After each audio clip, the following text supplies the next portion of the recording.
In this video, I'm going to react to 10 insane security features of the White House.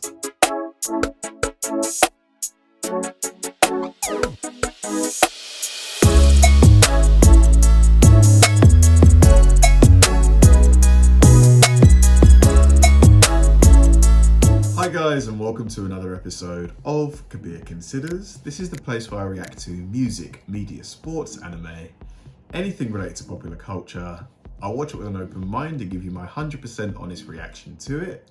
And if you could please hit that like button early, I'd really appreciate it. Now, this should be genuinely fascinating. The President of the United States, arguably the most powerful person on the planet, you have to imagine that the residence of that person is going to be state of the art in every way you can imagine. Obviously, it's a huge abode. The president is usually, surrounded by many secret service agents at any given time. But the White House itself must have so many security features. I imagine there's cameras everywhere. You probably can't get within 100 yards of the place without being on camera. There's probably sensors on the floor. But other than that, I can't really say anything that I know, and I'm sure that there's probably some security features that aren't made to the public. So let's go. This is going to be me reacting to 10 insane security features of the White House. Let's do it.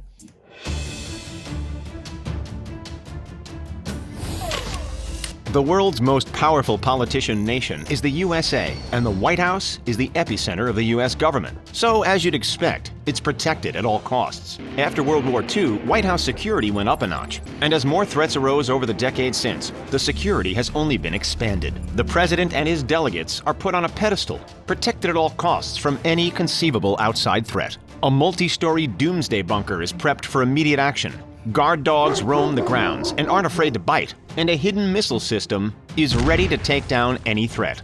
What? There's a hidden missile system? God. But that's just the tip of the iceberg. There's a good reason why the White House is featured on the United States $20 bill. It's an icon of the nation and the epicenter of the country's government operation. It's also one of the largest and most complex residential buildings in the country, acting as both the home for the first family and the around-the-clock operations center for the president. With that in mind, it boasts more security features than you'd ever imagine. If your house was valued at just under $400 million, 400 mil?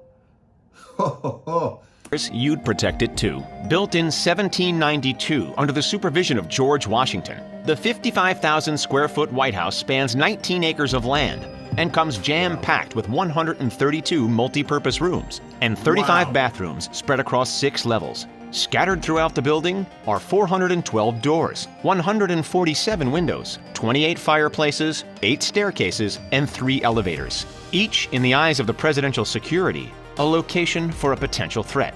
The need for security speaks for itself. The White House is home to the nation's leader. The president needs to be able to make critical decisions in a safe environment no matter what other war, destruction, or pandemic is happening throughout the country.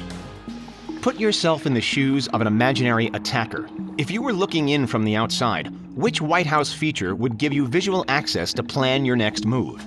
That's right, the windows. And remember, the building has 147 of them. The president's personal office, as you've undoubtedly seen in countless photos, has a mostly window-lined back wall, allowing for plenty of natural light. But of course, it also allows for others to peer in. That's why the White House windows are backed up with a second layer of ballistic glass behind. Yeah, you would have to expect that these windows are bulletproof, or as bulletproof as possible, without compromising on the ability to see through them completely clearly. Yeah, I wouldn't be surprised if those windows are like inches thick. Behind the traditional windows, Jim Richards, Vice President of Total Security Solutions, has guessed that the ballistic glass is probably a level 8 glass-clad polycarbonate. Although, since none of us have access to the presidential security files, we'll never know for sure. What we do know, however, is that ballistic glass doesn't come cheap. Just 1 square foot of the protective layer goes up for $100. The windows were actually One put to the square test foot. on the evening of Friday, November 11th, 2011. A man from Idaho, Oscar Ortega Hernandez, allegedly fired 2 shots from a high-powered rifle toward the south face of the White House Oh, wow. from a car more than 2,100 feet away. While one shot went rogue and landed in the grass, the other struck a historic window. The layer of ballistic glass stopped the bullet, as per its job.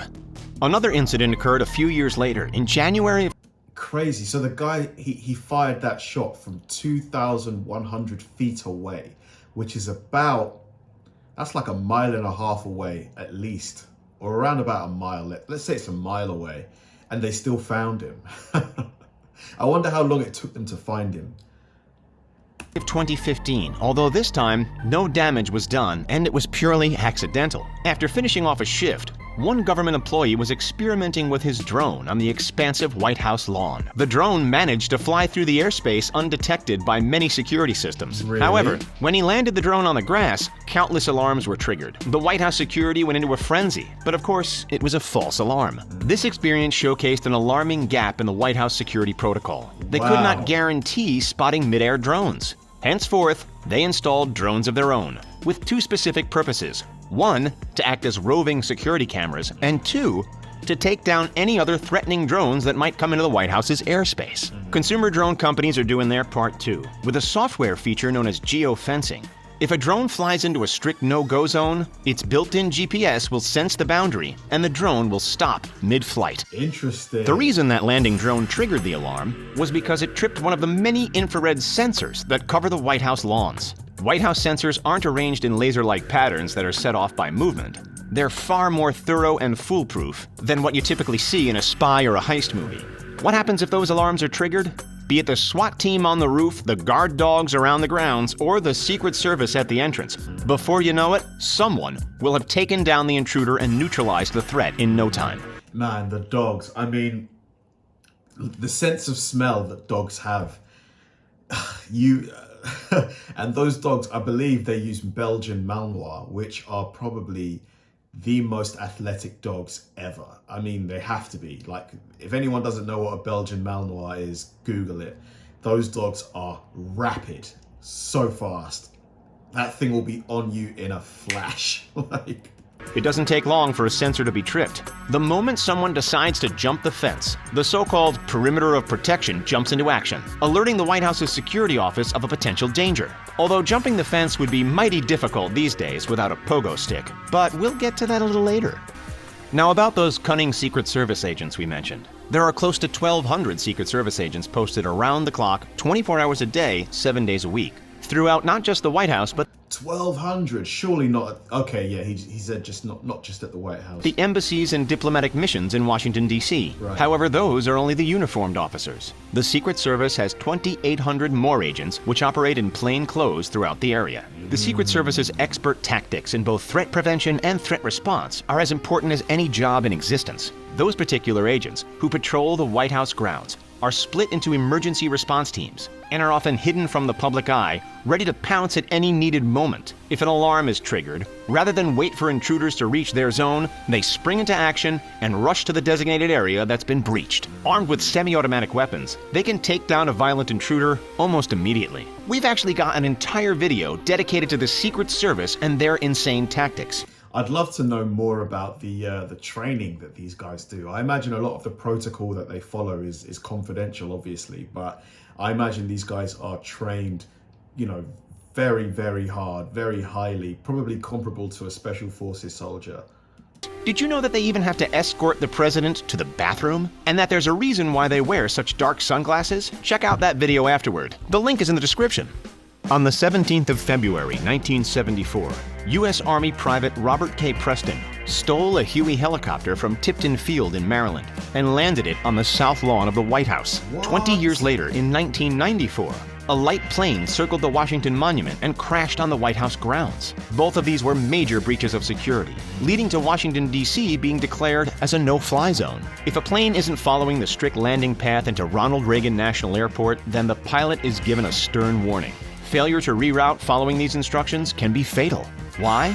Because countless surface-to-air missiles are located around the Capitol, ready to pinpoint any potential aerial threat and take it down. before it can get anywhere close to the White House or the president. Rumor has it that one of those missile launch pads is hidden way under the White House's famous dome. However, it's unproven, and hopefully we'll never need to know for sure.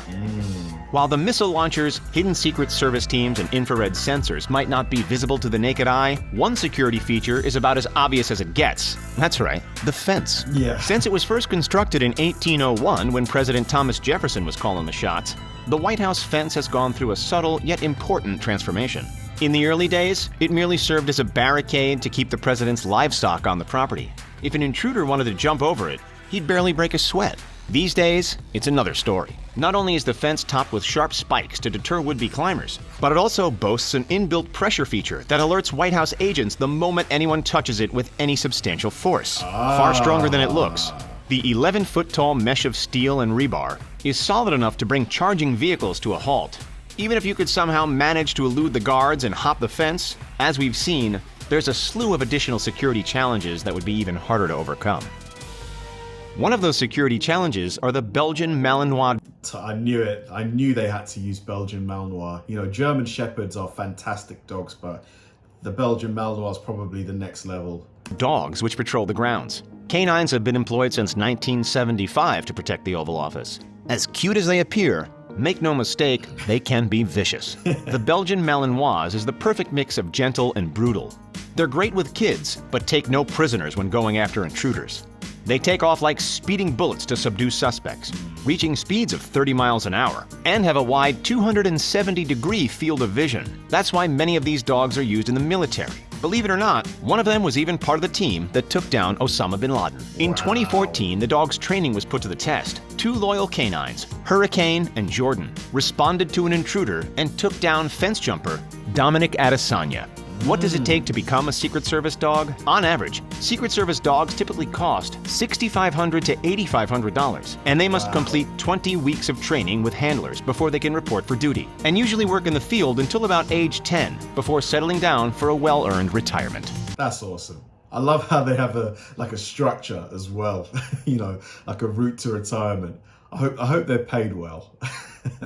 Loads of cookies. It might come as a surprise to learn that despite all of these wild security measures, the general public is still welcome to tour the White House. Tours are offered in 11 different languages. However, not just any Joe Schmo can walk through the front doors. For anyone wanting to explore the grounds, an application must be submitted at least 21 days before the scheduled visit. This allows the security team to perform background checks on all visitors, as well as collect accurate head counts. Of course, the tours don't explore the entire property, and they stay far away from the VIPs. Historic kings and queens employed dedicated food tasters to ensure that their meals were free from poison, and it's no different in the White House, with presidential food tasters allegedly going as far back as Ronald Reagan. Wow, food tasters. That sounds like an awesome job to have. I mean, as long as obviously the food hasn't been poisoned, that would kind of suck a little bit, wouldn't it?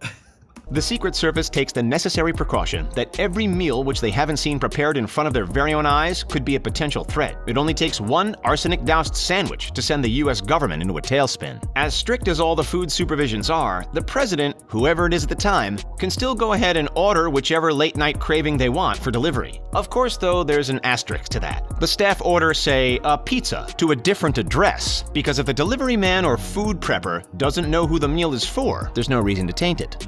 If catastrophe is imminent, then the White House is prepared. Beneath the picturesque North Lawn, an alleged doomsday bunker lies in waiting, ready for use at any time. According to the Washington Post reporter and Secret Service author Ronald Kessler, the facility is large enough to fit the White House workforce indefinitely, spanning at least 5 underground stories. This is rumored to have been constructed secretly in 2010, when a $376 million project was underway to improve White House electrical wiring and air conditioning. Keep in mind, however, that the White House already has the Presidential Emergency Operations Center bunker, found under the East Wing. This is where former Vice President Dick Cheney and other senior officials took refuge during 9/11. The recently constructed North Lawn facility is said to be much, much larger.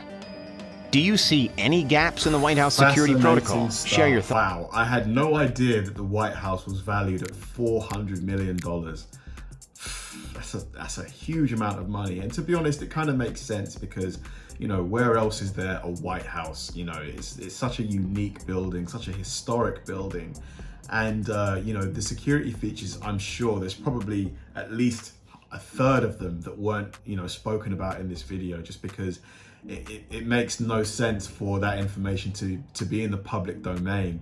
So probably the most important features nobody knows, or apart from the architects perhaps and the president themselves. Really interesting video. I love stuff like this. Thanks for watching, guys. If you enjoyed this video, please like, subscribe, turn on bell notifications, and keep throwing the recommendations my way. I know I say it all the time, but they genuinely help me out, because if I know you enjoyed watching something, I'll definitely enjoy reacting to it. So like, subscribe, turn on bell notifications, keep throwing the recommendations, and I'll catch you in the next one.